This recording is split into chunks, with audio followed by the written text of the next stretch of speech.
L'année 2020, une année pas comme les autres, avec l'apparition du coronavirus, la société n'a jamais autant parlé des personnes âgées, à la fois en raison de leur âge et de leur état de santé.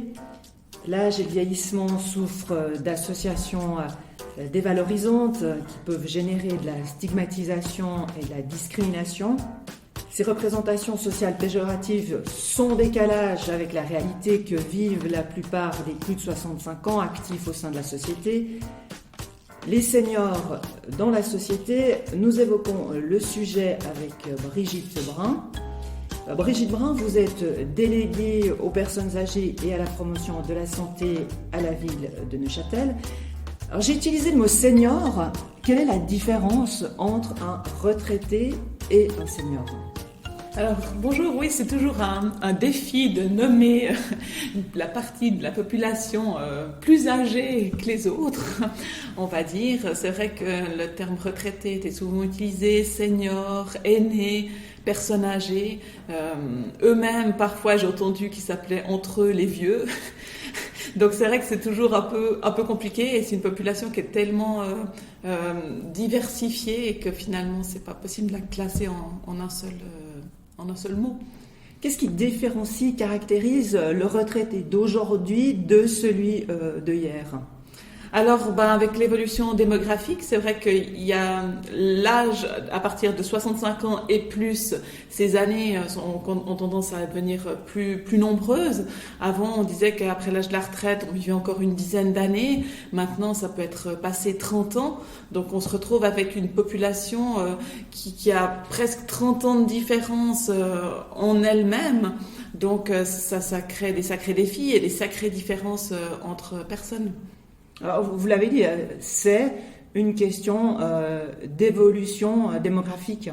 Oui, les conditions font que l'espérance de vie a vraiment augmenté et puis que du coup l'image de la société actuellement est en train de changer avec de plus en plus de personnes de plus de 65 ans et puis du coup ça pose de nombreux défis en termes de comment construire nos villes, quels sont le rôle de ces personnes et puis comment est-ce qu'on peut continuer de participer dans un monde où le travail compte beaucoup.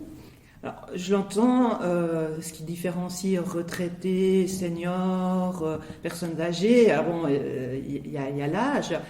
On sait tous que l'âge, c'est une notion qui est subjective.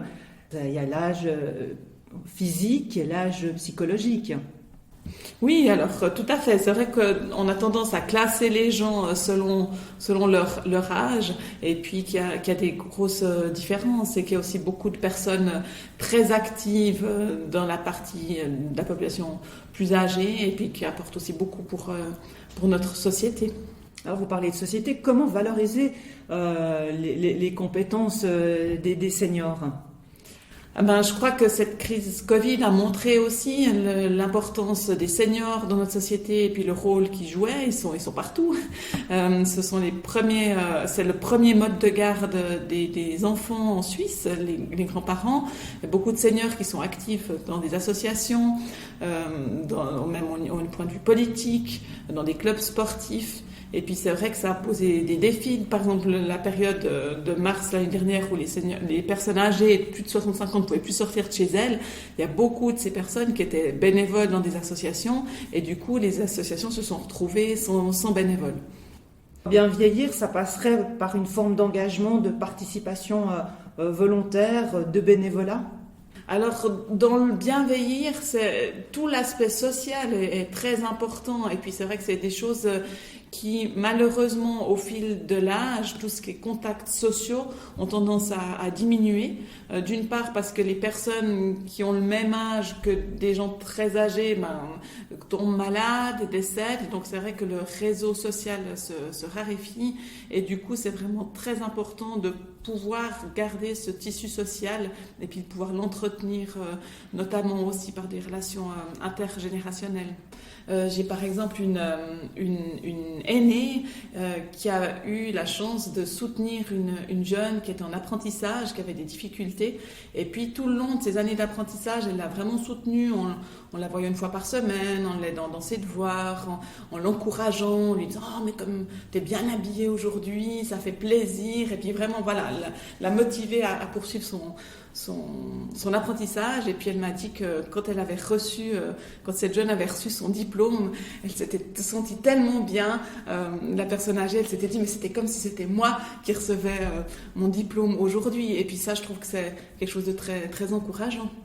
Alors, qui est à l'origine de cette démarche ? Alors c'était de manière tout à fait informelle, voilà, dans le cadre de ses connaissances. C'était une jeune qui avait un peu des difficultés, et puis elle s'était proposée pour lui donner du soutien. Et puis je trouve que c'est un bon exemple qui montre que en même temps la personne âgée peut soutenir, en même temps elle peut aussi tirer bénéfice, être réjouie de par l'activité qu'elle donne, et puis en même temps la personne qui est plus jeune bénéficie des compétences de quelqu'un de plus âgé.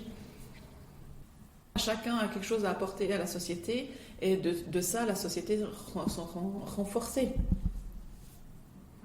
Vous parlez de l'implication des personnes âgées dans la société.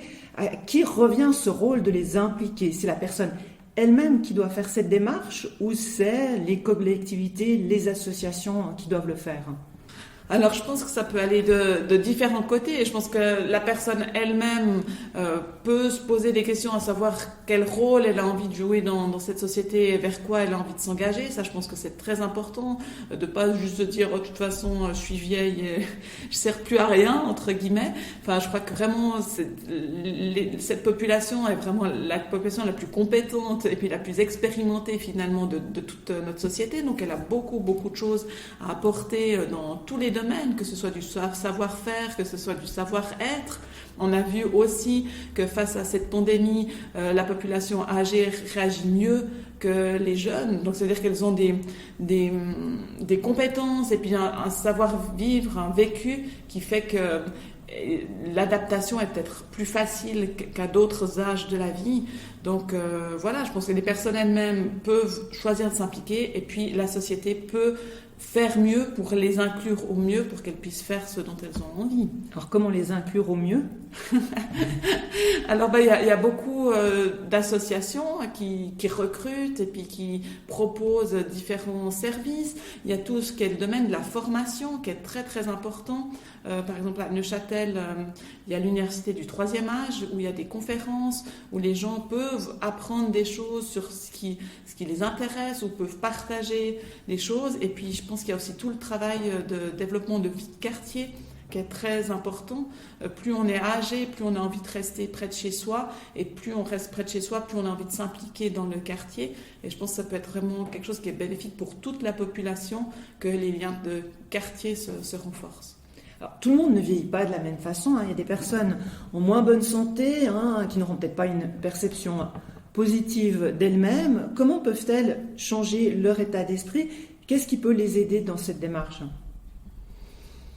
Je pense que c'est toujours d'essayer de voir qu'est-ce qui nous motive, qu'est-ce qu'on a envie de faire, et puis de pouvoir nouer des relations avec d'autres personnes. Je pense que vraiment à tout âge, et plus particulièrement dans la partie âgée de notre vie, tout ce qui est relations sociales, c'est vraiment très important. Quand on n'est pas très bien, c'est difficile d'avoir des relations sociales. Oui, alors après, il y a tout un tissu associatif qui existe aussi pour justement ne pas rester seul. Par exemple, à la ville de Neuchâtel, on a mis sur pied le plan canicule grand froid, où les seniors de plus de 75 ans peuvent s'inscrire pour, en période de grand froid ou de grande chaleur, recevoir un téléphone ou recevoir une visite. Et c'est vrai que ces personnes-là sont déjà super contentes d'avoir juste un numéro de téléphone, quelqu'un qui les appelle, ou sur demande quelqu'un qui peut leur rendre visite. La pandémie, on en a parlé, et la crise sanitaire associée à la vieillesse, n'ont-elles pas stigmatisé les seniors et ont fait ressortir les stéréotypes sur l'âge et les générations qui avaient été combattus ces dernières années ? Alors peut-être d'un côté oui, d'un autre côté je trouve très positif parce que finalement il y a eu quand même une énorme sensibilisation qui s'est faite sur cette stigmatisation de la vieillesse. Il y a eu beaucoup de personnes et d'associations qui se sont mobilisées pour soutenir les seniors qui devaient rester à la maison. Et il y a eu beaucoup aussi de jeunes qui se sont rendus compte qu'ils pouvaient faire quelque chose ou qu'ils pouvaient faire quelque chose avec les seniors. J'ai reçu plusieurs projets justement de maturité commerciale ou de projets artistiques en disant on aimerait aller faire un concert dans les homes pour personnes âgées. Je crois que c'était quelque chose qui était assez caché avant et puis qui s'est rendu visible par cette pandémie et qui peut déboucher sur des choses très positives. On a senti cette mobilisation des jeunes au début de la pandémie. Aujourd'hui, une année après, est-ce que cet élan, il est toujours là ? Je pense qu'au point de vue des jeunes, il y a quand même cette envie de faire quelque chose pour une population qui est stigmatisée et puis qui a peut-être plus souffert de cet enfermement. Et j'ai vraiment plusieurs projets actuellement en cours avec des jeunes qui me sollicitent pour faire des projets pour des personnes âgées. Par exemple, quel type de projet ? Alors, par exemple, un projet justement artistique. Une troupe neuchâteloise qui a envie de monter un petit spectacle qui puisse se faire dans des conditions, en respectant les conditions sanitaires, dans les homes pour personnes âgées. Alors vous avez parlé de stigmatisation avant, alors comment déconstruire les préjugés autour de la vieillesse ? Mais je crois que la vieillesse dans notre société est souvent vue comme un fardeau. Il y a aussi toute cette culture de la jeunesse, qu'il faut rester jeune, qu'il faut rester actif, alors qu'en fait, on peut aussi voir le côté de la vieillesse comme une chance. Finalement, c'est la première fois que ça se passe dans le monde que notre société vieillit de cette manière, qu'on ait une espérance de vie aussi élevée que ça. Ça veut dire aussi que on a des bonnes conditions de vie, on a la possibilité de faire beaucoup de choses, on a la liberté de faire beaucoup de choses, et puis montrer aussi tout le travail de la population âgée, et que la population âgée a un travail vraiment important. Je crois que pour, par exemple, tout ce qui est aussi du combat féministe, dans les grèves féministes de 1991, il y avait le slogan qui disait les femmes bras croisés, le pays perd pied. Je crois que les seniors bras croisés, le pays perd pied aussi. Et puis, je pense que c'est vraiment une chance qu'on a de construire une société plus inclusive et une société qui est agréable à vivre pour toutes les générations. Alors, vous parlez de société inclusive. Est-ce qu'une fois que la crise sanitaire sera terminée, les collectivités publiques devraient-elles, à votre avis, mener des campagnes de sensibilisation pour revaloriser le rôle des personnes âgées dans la société ? Oui, alors je trouve que c'est tout à fait une bonne chose de voir la vieillesse sous un autre angle et de voir la vieillesse sous l'angle de tout ce qu'elle apporte aux autres générations. Je pense qu'il y a vraiment besoin de tout le monde, enfin notre société elle a besoin de tout le monde. Si on prend un exemple d'un immeuble, on peut tout à fait avoir une personne très âgée de plus de 80 ans qui n'arrive plus à remonter ses stores et puis qui a besoin de quelqu'un plus jeune pour qu'il lui remonte. Et puis en même temps cette personne elle peut garder le chat de quelqu'un d'autre et puis en même temps une autre peut garder les enfants. Enfin, je pense qu'on a vraiment tout à y gagner de vivre ensemble. Et puis, c'est pas parce qu'on est âgé, voire très âgé, qu'il n'y a plus de rôle pour nous dans cette société.